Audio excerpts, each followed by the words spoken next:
Hey there everyone, this is developer commentary for my level of MaGLX2. I forgot the name. Everyone's a winner in the Book of the Dead, but the prize is pretty poor. I actually forget the last one. Anyways, I got quite a few things to say, so let's just get it set on. First of all, I know a lot of people noted a big difference between this level and, you know, my level from last year. Basically what happens is that I feel like last year with my MaGLX1, the squid level, Mission Proud Lumpy Star, in addition to my A2XT level, the good, the bad, and the stupid, I feel like I proved my point, so to speak. Like, I made a level that anyone can play and enjoy. I can make a standard level, so to speak, and be successful with it. With my score of 10 points last year, I feel like I've done what I wanted to do. And so, basically, this was a return to me doing a level like I like to do. This sort of like weird, strange niche level that a very slim minority is going to enjoy. But that's the kind of level that I like to make. And I want to get return to doing that, and that's what I did. I fully expected not to win with this level. And to be fair, I am honestly surprised that I made it past the middle.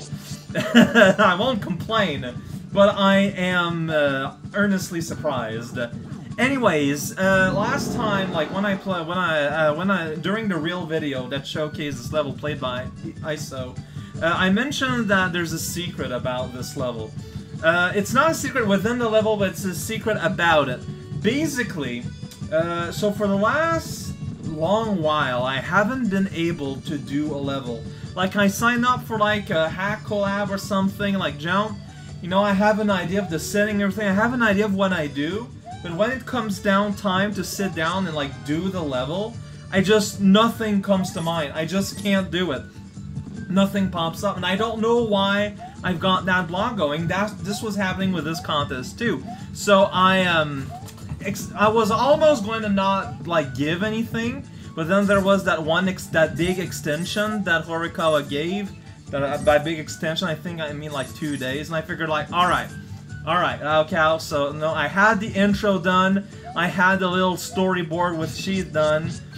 I just had to do a level. So what I ended up doing is that I, basically, I let the level be done slightly by randomization. Because, for people who never used SMEDEC before, every sprite in this game has a unique NPC number.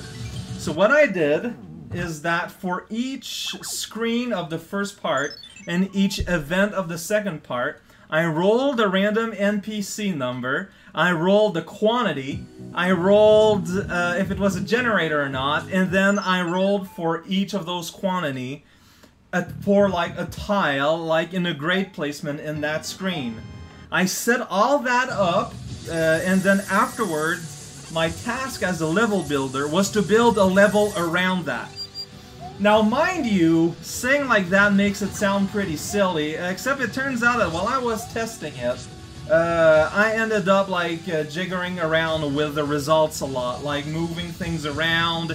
I even ended up removing some completely, and shifted things around quite a lot. So as an experimentation in making a random level, it was a failure, but I mean, it did its job in the sense that it got me to, you know, it got me to get out of my funk and actually do the level.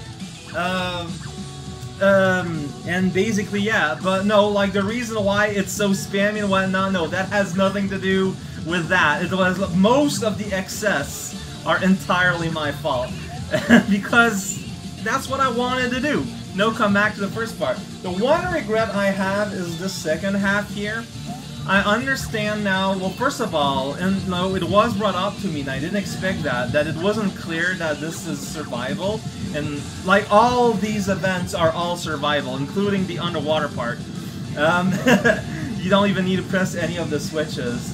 I'll admit that is not clear at all in the slightest anywhere, and yeah, that should have been changed, and I agree that the segments probably should be shorter. The issue is that, like, in total it has to be this exact length, because the goal is that ultimately you got this ceiling that slowly creeps up on you, and you know, I wanted to keep that feeling. What I should probably have done is reduce the length of each segment by like maybe 5 seconds and add one or more segment more. But I mean, this was all done in 2 afternoons. One half on one afternoon, one half on the other. So I kinda... I didn't have a lot of time to super things through. And yeah, the boss at the end is supposed to be a joke. Basically, it's me completely trolling the player. Because I knew the level was hard. I made it hard on purpose. So the thing is, after you're done with that gauntlet, it's just to mess in your mind to go like, oh no, wait, what? Now I have to find a boss? And not only that, but what you're presented is completely unclear and makes no sense.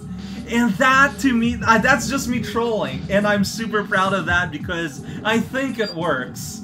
It's mean, but here we are. So yeah, this is supposed to be a real joke. Basically, as soon as you get the rupee above where you get up, there's there's a event, a delayed event that starts, and then Jeff just comes and kills it.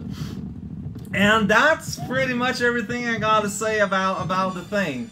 That's not that bad. I'm still very proud about this level. I like what it did. One day I gotta take my randomization table idea and make something full on, but it's just that it's so unlikely that you get something actually playable and good. But I mean, it was perfect in just getting me out of my funk and actually building something. I'm glad I did. I'm glad ultimately that I ended up joining up. Some people didn't like it. Some people did. I was fully aware that it was going to be divisive. And I mean, it's not like you gotta play it. So, with that said, thank you for watching and all that, and the SoundCloud. This was developer commentary for, I forget, everyone's a winner in Book of the Dead. The prize is terrible. It's a quote from me that I got from the level randomization name thing. And it's not even funny.